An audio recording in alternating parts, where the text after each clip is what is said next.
Kinilala sina Bianca Umali at Ruru Madrid bilang ambassador sa isang event ng mga Filipino martial artists. Nagpakitang gilas sina Ruru at Bianca sa katipunan ng mga bagani, isang pagtitipon ng mga Filipino martial artists. Si Bianca ay pinamalas ang kanyang galing sa paggamit ng traditional Filipino weapon na balisong. Dati na ring nagpakita ng husay si Bianca sa paggamit ng arnis na napanood sa Encantadia Chronicles Sangre. Si Ruru nagpakita ng panuntukan moves na isa ring uri ng Filipino martial arts. Sa kanyang presentation, tila sumabak sa fight scene si Ruru, kasama ang ilang Pinoy martial artist.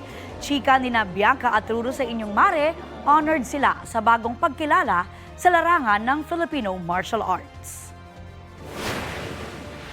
Gusto natin pagmalaki sariling atin, mahalin yung sariling atin, at ito po ay kasama po sa ating kultura, so gusto po nating i-preserve yun. It is also our responsibility to be able to carry this to the next generation that we are representing.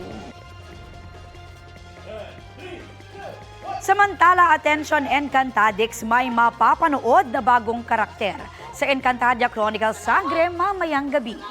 Yan ang viral rapper na si Elias JTV. Nagaganap bilang Elias, isang alipi na nagmula sa mundo ng mga tao.